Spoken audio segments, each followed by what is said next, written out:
वालेकुम विवाद, क्या हाल चाल। उम्मीद है आप सब लोग खैर आफियत से होंगे। आप देख रहे हैं फना इन्फो। हमेशा की तरह मालूमाती इस्लाही वीडियो के साथ हम आपके साथ हाजिर हुए हैं। जैसे कि आपको पता है कि जिस मुल्क में हम रह रहे हैं पाकिस्तान में, यहाँ पे यूँ होता है कि जब किसी बच्ची का रिश्ता करना हो तो पूरे लड़के की पूरी छानबीन की जाती है कि ये कौन सी ज़ात से है, कौन सी नस्ल से है, इसके जो अबाव अजदाद है उनका क्या सिस्टम है, इसकी मतलब कि नहाता कितनी दफ़ा है, खाता कितनी दफ़ा है, क्या काम करता है, कहाँ पे जाता है, ये तमाम मामलात, ये मालूमात जो होती हैं ये इकट्ठी की जाती हैं। उसके बाद फिर बड़े बुज़ुर्ग बैठते हैं और सोचते हैं कि आया कि हम इस बच्ची की शादी इस ख़ानदान में करेंगे कि नहीं करेंगे। अच्छा, ये तो वो तमाम मराहल होते हैं जो कि रिश्ता करने से पहले या शादी करने से पहले के होते हैं, जो कि तय मतलब कि रिश्ते का ये प्रोसेस होता है। अच्छा जी, अब देखें जी, ये तमाम मामला देखें कि रिश्ता हो गया, मंगनी होगी, 2-4 साल रहे। इस जो मतलब रिश्ता है वो मंगनी है, वो इसलिए 2-4 साल रखी जाती है कि भी इनके तौर तरीके, रहन सहन देखा जाए, इनका मतलब कि जो मिलना बरतना होता है वो देखा जाए कि भाई आया ये लोग खाने मतलब कि मेहमान नवाजी में कैसे है, इनका लिविंग स्टाइल कैसा है, ये हमारी बेटी इनकी फैमिली में एडजस्ट होगी कि नहीं। अच्छा जी, अब इस दौरान में पूरा जोर लगाया जाता है लड़के वालों की तरफ से और लड़की वालों की तरफ से कि भी जब भी दोनों फैमिलियों में से कोई भी आए उसकी पूरे तरीके से आवभगत की जाए। अच्छा, इसमें काफ़ी सारा एक्सपेंस, हर कोई बढ़ चढ़ के काम करता है, यानी कि जब लड़की वाले लड़के वालों की तरफ गए कुछ किसी काम से, या यूँ होगा कि अगर उनके करीब कोई भी कोई मसलन के मसला बना तो लड़की वाले लड़के वालों की तरफ चले गए, बाद में और लड़के वाले जो लड़की वालों की तरफ चले गए। अब इसी इस्लाम में पूरी दोनों फैमिलियों में ये होता है, हर कोई यही कोशिश करता है कि हम इन लोगों को दिखाएं कि हम बड़े मेहमान नवाज हैं, हम बड़े बर्तर हैं, बहुत ज़्यादा खर्चा करने वाले हैं। हर कोई पूरी कोशिश करता है। ओवरऑल क्या होता है जी, 2-3 साल बाद या 1.5-2 साल बाद शादी हो जाती है। अच्छा, जब ये शादी हो जाती है इस पर भी पूरा खर्चा किया जाता है। जो लड़की वाले होते हैं वो भी अपनी मसलन के कर्ज उठा के या जैसे करके, जो सब इस्ताद होते हैं लोग, उनकी बात तो खैर नहीं वगैरह, लेकिन जैसे तैसे क्या करें जी, अपनी नाक रखने के लिए, वो नाक जिसका कहीं तस्वर ही नहीं है, एक इस्लामिक मुआशरे होने की हैसियत से वो नाक जिसका कहीं के तस्वर ही नहीं है, वो नाक रखने के लिए लोग क्या कहेंगे, ये बातें वगैरह सुनने के लिए या इनसे बचने के लिए हर किस्म की गैर रसूमात और गैर जो मसले के तौर तरीके होते हैं वो किए जाते हैं। लड़की को बेतुका जहेज दिया जाता है। अच्छा, आपको मैं आपको एक बात बता दूं कि इस तरह की चीज़ें मिडिल क्लास लोगों में ये होता है कि इस तरह की जो लड़की होती है वो इस तरह की चीज़ें परचेज कर लेती है माँ बाप के या भाइयों के मसलन के डंडा दे के, इस तरह की चीज़ें परचेज करके वो बरसा बरस वो शोकेस में पड़ी रहती हैं या पेटी में पड़ी रहती है। अच्छा, एक मिसाल है, एक लड़की को पता है मिडिल क्लास में फैमिली से सैंडविच हमारे यहाँ बनते ही नहीं है, सैंडविच खाता को वो सैंडविच मेकर ले लेगी, चॉपर ले लेगी। भाई ये चीज़ें आप लोगों ने, वो चॉपर भी वो चीज़ें लेंगी मतलब कि जिसमें 7-8 कैटेगरी की मशीनें हों। अच्छा, मतलब कि काफ़ी सारा खर्चा करवाएंगी, तो पूरे ख़ानदान के भी, लड़के का नाना दादा ताया फूफो चाचू मासू खालू जो भी होंगे उन सारे के कपड़े लिए जाएंगे। अच्छा, ये हो गया जहेज का सामान। इसके बाद जब बारात आएगी, पूरी मतलब लड़की वालों की ये कोशिश होती है कि भाई हम 8-10-12-14 डिशें दे कि भी कहने वाला कि बल्ले बल्ले बल्ले भी लड़की वालों ने क्या खाना बनाया था, क्या बात खीर कर दी। अच्छा, ये बात कही जाती है हमारी बरादरी में नाक रह जाए। अब दूसरी तरफ लड़के वालों की तरफ क्या होता है, लड़के वाले भी जी मेहंदी पे खूब पैसा लगा रहे होते हैं, बारात में भी बेतुके पैम शेरवानी ले ली जी, लड़के ने कितने 2.5 लाख की शेरवानी ले ली 12-13 हज़ार रुपये का कुल्ला ले लिया, आपको 5-7 हज़ार रुपये का वो क्या कहते हैं खुस्सा ले लिया, तो जी कोई 3-3.5 लाख रुपये दूल्हा साहब ने भी लगा दिए। अब इसी इस्लाम में, इस बेफजूली रसूमात में, बेफजूली खर्ची में, फजूल खर्ची में काफ़ी सारी चीज़ों का ज़िया होता है, जिसमें टाइम का, लोगों का मसलन के पैसे का ज़िया होता है। ये सारी चीज़ें मसलन करके शादी हुई। अब शादी के बाद कुछ ही देर बाद जब लड़की को, हर किसी का चाह होता है कि भाई 8-10 दिन लड़की को बिठा के खिलाते हैं, बाद में से भी चल बेटा अब अपनी घर गृहस्थी संभाल, तो अब तुम घर में से बड़ी हो, तुम पे ये सारी बातें आती हैं कि तुम हर किसी के खाने का ख्याल भी रखो, हर किसी के धोने का ख्याल भी रखो, हर किसी के पहनने का ख्याल भी रखो। भाई आप लोग बहू लेके आए हो, उस बहू के तरीके से रखो। चलो फिर ये भी बात ठीक होती है कि वो कहते हैं कि अगर आप किसी आपसे कोई छोटा आपसे प्यार दोगे तो वो आपको इज्जत देगा, अगर वो आपसे कोई आपसे बड़ा है आपको उसको इज्जत दोगे तो वो आपको प्यार देगा। चलो ये भी ये लगा लेंगे जो पाकिस्तानी जो मसला की लड़की होती हैं जो मसला कि होती हैं, ये काफ़ी वो क्या कहते हैं कि हार्ड वर्कर होती हैं, काफ़ी सारा काम कार गुजरती है, सुबह फजर टाइम उठी, सबके खाने बनाए, नाश्ते बनाए, जो कामों काजों पे चले, घर की सफाई की, कपड़े धोए, बर्तन धोए, फिर बाद में दोपहर का टाइम हो गया, खाने का टाइम हो गया, इस नाम में रात को उनको ईशा से तकरीबन 10-11 का टाइम भी हो जाता है, वो कार गुजरती है। लेकिन अब अगर अपने मतलब कि दीन के हिसाब से हम देखा जाए तो एक जो मतलब लड़का है उस पर माँ बाप की इज्जत फ़र्ज है, लेकिन जो बहू है ना उस पर कहीं भी फ़र्ज नहीं है। नहीं, कहीं नहीं कहा जाता कि भाई बहू अपने मतलब के माँ जो उसके सास ससुर है उनके लिए सब कुछ करे, उसके बहन भाइयों के लिए सब कुछ करे। हालांकि यहाँ तक क्या है कि जो भाभी है वो अपने देवर से भी पर्दा करे,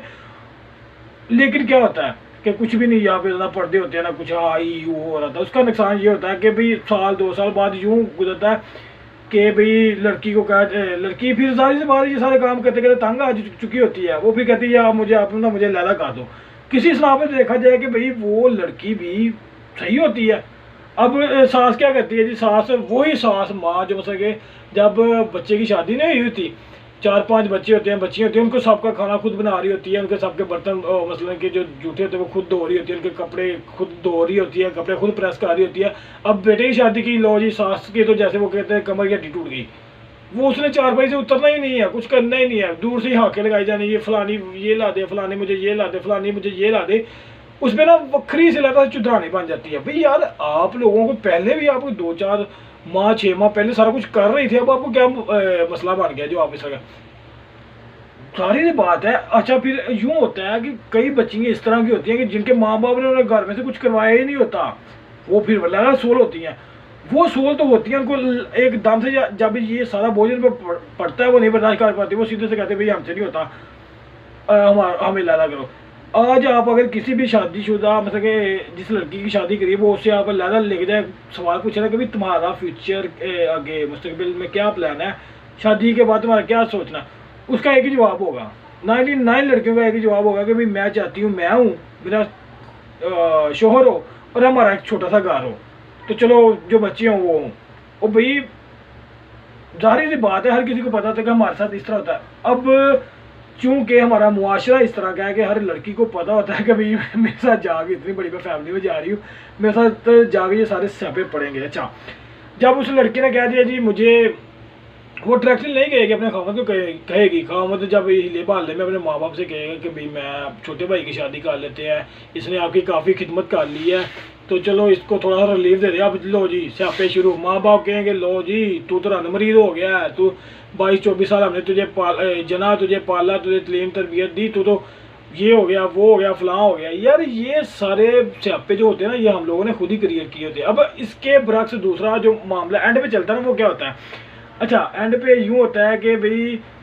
वही माँ बाप लड़की के जो रिश्ता देखने से पहले लड़के के पूरा ख़ानदान उसके दादा परदादा की दादों तक जाते हैं कि भाई हसब नसब क्या है, ख़ानदान क्या है, कहाँ से शुरू हुआ कहाँ तक गया। अब वही क्या कह रहे होते हैं लड़के को, वही कुड़ी की तेरे भी आई है, साड़ी कुड़ी दुख नहीं होना चाहिए, नहीं होता तो लैके वखरा हो जा। अब उस लड़के एक अकेले लड़के पे सारी जिम्मेदारी आ जाती है। अब इसी बात पे मैं एक और बात करता चलूँ कि अगर कोई 2 लोग हों, लड़की हो या लड़का हो, वो आपस में किसी एक दूसरे को पसंद करते हो ना,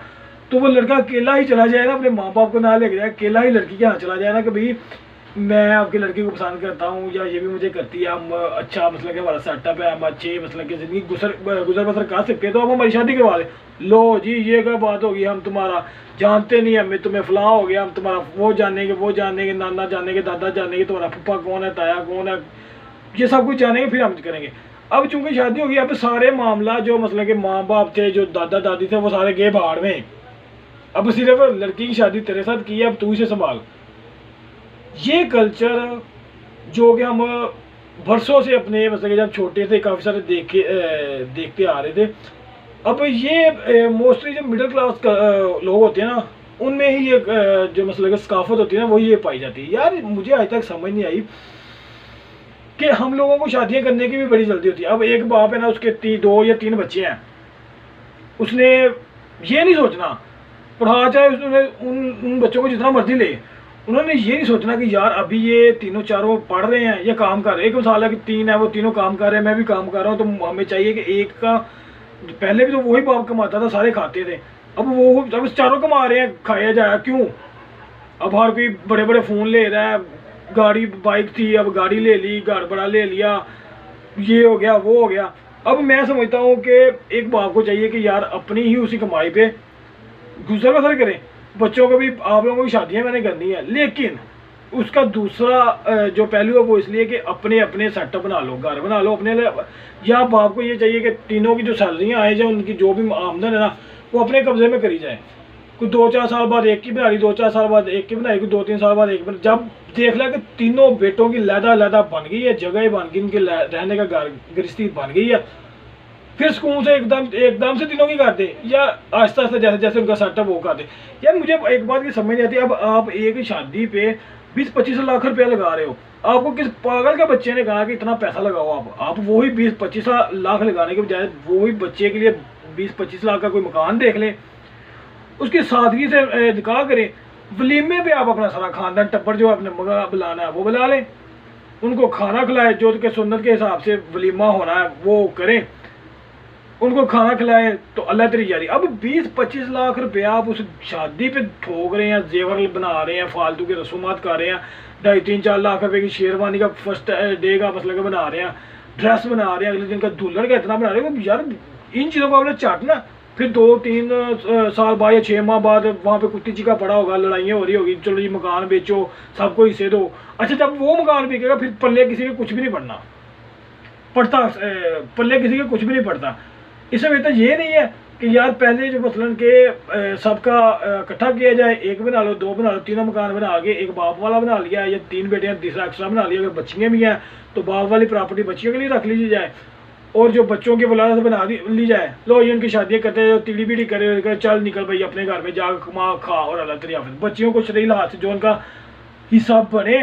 वो उनको दे दे, और जो बाकी बचता हो वो बच्चों को दे दो, और उनको भाई सिंपल सी बात है, अगर आज आप लोग हमारी खिदमत करोगे आगे आप लोगों की भी होगी। सिंपल सी बात, आपको एक बात याद होगी कि एक दफ़ा एक बंदा होता है, वो अपने बाप से बड़ा तंग होता है, वो एक जगह पे ना उसे उठाता है, वो फेंकने के लिए चला जाता है, तो वो ना उसका बाप कहता है मुझे यहाँ ना फेंक, मुझे आगे फेंक। वो कहता नहीं मैं यहीं फेंकूँगा। वो कहते क्यों, यहाँ पे क्यों ना फेंकूँ? कहते मैंने अपने बाप को यहीं पे फेंका था, आज वही नौबत है कि अब मेरा बेटा मुझे यहीं फेंकने के लिए आ गया। वो बंदे वो एक कहानी है, या जैसे भी आप लगा लो, उसके जहन में आता है यार आज ये मेरे बाप ने फेंका था, मैं फेंकने के लिए आ गया, मैं अपने बाप को फेंक गया, कल को मेरे बच्चे फेंकने के लिए, इसलिए बाहर में जाए बाप को घर जाते हैं, बाप की जाकर खिदमत करते हैं। यार बाप जो होते हैं ना, माँ बाप, ये किसी को दुखते नहीं है। बस यूँ होता है कि वो लड़की जो उन्होंने मतलब के रिश्ता करके लेके आते हैं, फिर बाद में उनको पता नहीं क्यों वो बुरी लगनी शुरू हो जाती है। अब अपनी जो खुद की जनी होती है वो उसकी जो शादी कर देते हैं, वो चाहते हैं कि वो अपने घर में वो क्या कहते हैं मलका की तरह रहे।